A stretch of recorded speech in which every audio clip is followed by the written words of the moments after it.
Morning students, today we will discuss question based on Leibniz theorem.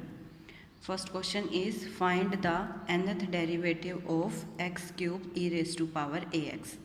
Product of two functions, one function is x cube and the other function is e raised to power ax.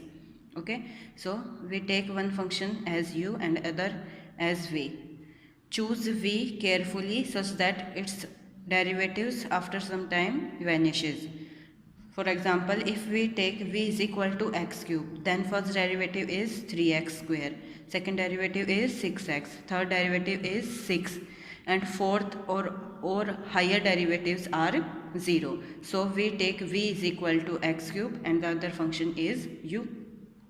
Now un is equal to a raised to power n e raised to power ax, because first derivative of u is a e raised to power ax, second derivative is a square e raised to power ax, up to so on nth derivative is a raised to power n e raised to power ax. Similarly un minus 1 replace n by n minus 1, then un minus 2 up to so on. Similarly v1 equal to 3x square, v2 equal to 6x, v3 equal to 6 up to so on. All other derivatives are 0. Now we apply Leibniz theorem. Leibniz theorem is yn equal to unv plus nc1 un minus 1 v1 plus nc2 un minus 1 v2 up to so on. Put all these values in the Leibniz theorem. We get un is a raised to power n e raised to power ax and v is x cube plus nc1 un minus 1 is a raised to power n minus 1 e raised to power ax into 3x square, plus put all these values and all other terms are 0. Now taking common e raised to power ax, we get a raised to power n x cube plus nc1 is n, so 3n x square a raised to power n minus 1. nc2 is n into n minus 1 by 2 factorial. 2 3 ja 6, so we get 3n n minus 1 x a raised to power n minus 2. nc3 n into n minus 1 n minus 2 by 3 factorial. 3 factorial is 6, 6 से 6 cancel हो जाएगा तो आपके पास ये term आएगी.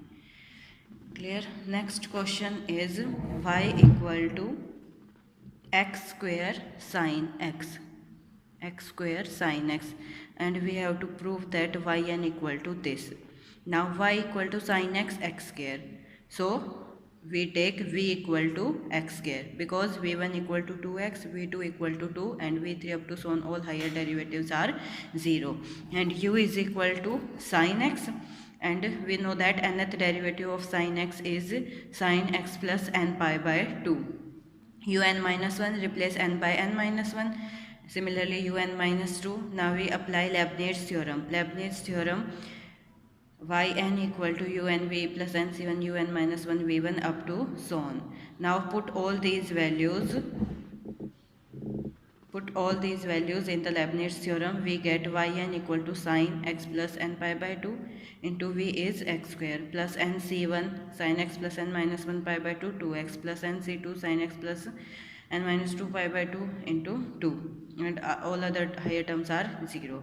So we get x square sin x plus n pi by 2 plus nc1 is n, so we get this term multiply n pi by 2 minus pi by 2. nc2 is n minus n by 2 factorial. This x sin x plus n minus 2 pi by 2 multiply, we get this. Now x square sin x plus n pi by 2 minus 2nx sin x plus n pi by 2 minus 90. Taking minus sign common, we get minus 2nx sin 90 minus x plus n pi by 2, and sin 90 minus theta is cos theta, so we get minus 2nx cos x plus n pi by 2. Okay, or taking common from this, we get minus n into n minus 1 by 2 sin x pi minus x plus n pi by 2, or sin 180 minus theta is sin theta, so we get this term. Okay, collecting terms of sin x plus n pi by 2, we get this minus 2 nx cos x plus n pi by 2. Next question is y equal to log x by x. Prove that y n equal to -1 raise to power n factorial upon x raise to power n+1। Third question देखिए क्या है, y equal to log x by x. आपको prove करना है कि Y N इसके equal आएगा। तो उसके लिए हमने क्या लिया, y is equal to log x by x. तो आपके पास दो फंक्शंस आए, 1/x इंटू log x। एक को हमने u मान लिया और एक को v मान लिया। फिर हमने उनके एनथ डेरिवेटिव निकाले, या पहले कर चुके हो। u का एनथ डेरिवेटिव आएगा -1 raise to power n into n factorial upon x raise to power n+1। और log x का एनथ डेरिवेटिव क्या आया था, -1 raise to power n-1 into n-1 factorial upon x raise to power n। अब हम क्या लगाएंगे, Leibniz theorem, u(n)v plus n(c)1 un-1v1 plus n(c)2 un-v2 up to so on n(c)n u into vn। अब ये सारी वैल्यूज़ इसके अंदर हम क्या करेंगे, सब्स्टिट्यूट करेंगे।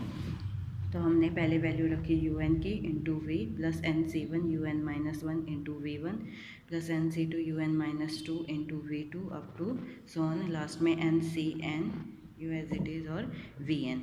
उसके बाद हमने वैल्यूज़ पुट की, n(c)1 की वैल्यू क्या आएगी n(c)2 की वैल्यू आएगी n इंटू n-1/2 फैक्टोरियल, फिर n into n-1 n-2/2 factorial, और n(c)n क्या होता है 1। ये सारी वैल्यूज़ इसमें सब्स्टिट्यूट की, taking common -1 raise to power n into n factorial upon x raise to power n+1। तो आपके पास क्या बचेगा, log x, उसके बाद -1, फिर यहाँ से आएगा -1/2, फिर यहाँ से आएगा -1/3 अप टू सोन लास्ट में आएगा -1/n। तो यही आपका आंसर है। नेक्स्ट क्वेश्चन है, y raise to power 1/m plus y raise to power -1/m equal to 2x। आपको प्रूव करना है ये, ठीक है। तो उसके लिए हमने क्या किया, नेगेटिव पावर है, इट मीन्स इसको हम लिख सकते हैं 1/y raise to power 1/m equal to 2x। Now put y raise to power 1/m equal to t, so we get t plus 1/t equal to tx. Taking LCM, we get a quadratic equation t square minus 2xt plus 1 equal to 0. Solve it, we get roots. So t equal to x plus minus under root x square minus 1. And t is y raised to power 1/m equal to x plus minus under root x square minus 1. So we get two values of y. If y equal to, we take first value x plus under root x square minus 1 raised to power m, then its first derivative is m x plus under root x square minus 1 raised to power m minus 1 into 1 plus 1/2 under root x square minus 1 और x square का derivative 2x। ये आ जाएगा आपके पास। यहाँ से LCM लेंगे, LCM लेने के बाद आप इसको सिंप्लीफाई करोगे, ये आपके पास वैल्यू किसकी बन गई, y की। तो m into y under root x square minus 1, x square minus 1 को उस साइड ले जाइए तो आपके पास आ जाएगा x square minus 1 into y1 equal to m y, ठीक है। लेकिन जो आपको प्रूव करना था अभी, आपको उसमें क्या चाहिए, yn+2 चाहिए। yn+2 लाने के लिए आप क्या करोगे, इसको एक बार और डिफ्रेंशिएट करोगे, आप 2 टाइम्स डिफ्रेंशिएट करोगे और फिर लेबनीज़ थ्योरम लगाओगे, तब आपके पास yn+2th वाली टर्म आएगी। तो अभी तो हमने क्या किया है, सिर्फ इसका फर्स्ट डेरिवेटिव निकाला है, ठीक है। अब इसका हम दोबारा डेरिवेटिव निकालेंगे। दोबारा डेरिवेटिव निकालने से पहले हमने क्या किया, सिमिलरली हमने y की सेकंड वैल्यू ली, प्लस माइनस साइन के साथ आई थी, पहले हमने प्लस साइन के साथ ली थी, अब हमने माइनस साइन के साथ ली है। तो यहाँ से हमने फिर से फर्स्ट डेरिवेटिव निकाला, सिमिलरली बिल्कुल आपके पास यही वैल्यू आ जाएगी, इसको उधर ले जाइए तो ये आ गया -my। अब दोनों इक्वेशन से आप कंपेयर करो my की वैल्यू उस इक्वेशन से, आपके पास ये इक्वेशन आई थी ना, under root x square minus 1 into y equal to my की ये वाली वैल्यू आप पुट कर दोगे यहाँ पर, ठीक है। ये वैल्यू यहाँ सब्स्टिट्यूट कर दी तो आपके पास ये आ जाएगा, ठीक है। उसके बाद इसको डिफ्रेंशिएट करोगे आप दोनों तरफ विद रिस्पेक्ट टू x, तो आपके पास टर्म आएगी, यहाँ पर प्रोडक्ट रूल लगाओगे, x square minus 1 as it is, y1 square का derivative 2y1 y2 plus y1 square as it is, इसका derivative 2x equal to m square y square का derivative 2y y1, ठीक है। उसके बाद 2y1 कॉमन ले लीजिए तो आपके पास ये टर्म आ जाएगी। अब आपके पास y2 आ चुका है। अब आप इसको डिफ्रेंशिएट कीजिए n टाइम्स, और n टाइम्स डिफ्रेंशिएट करते वक्त लेबनीज़ थ्योरम लगाओगे, क्योंकि यहाँ पर आपके पास प्रोडक्ट ऑफ 2 फंक्शन है, एक फंक्शन है एक्स स्क्वायर माइनस 1 और दूसरा फंक्शन क्या है y2। सिमिलरली यहाँ पर भी प्रोडक्ट ऑफ 2 फंक्शंस है, तो हर एक पर आप क्या लगाओगे, लेबनीज़ थ्योरम। पहले हम फर्स्ट टर्म पर लेबनीज़ थ्योरम लगाते हैं। ठीक है, x square minus 1 into y two. आप यहाँ पर u किसको लोगे, y2 को, और v किसको लोगे, एक्स स्क्वायर माइनस 1 को, क्योंकि v1 आएगा 2x, v2 आएगा 2 और v3 और v4 अप टू सोन आगे के सारे डेरिवेटिव्स क्या हो जाएंगे, 0। तो इसीलिए इस x square minus 1 into y two में आप क्या करोगे, u तो मानोगे y2 को और v किसको मानोगे, एक्स स्क्वायर माइनस 1 को।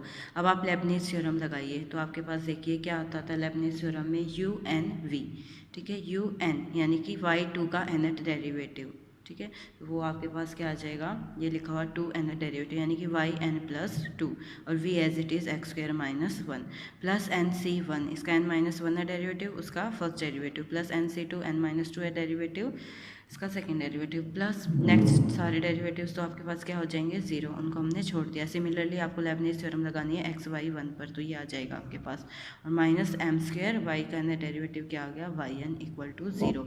अब एन सी 1 एन सी 2 इन सब की वैल्यूज़ निकाल के इसमें सब्स्टिट्यूट कर देना है, ठीक है। उसके बाद हमने क्या किया, x square minus 1 into y n plus 2 plus इन इक्वेशंस इसको सिंप्लीफाई कर लिया, 2 से 2 कैंसिल करके, और वाई एन की टर्म्स कलेक्ट कर ली, तो जो आपको प्रूव करना था एज इट इज़ वही आ जाएगा।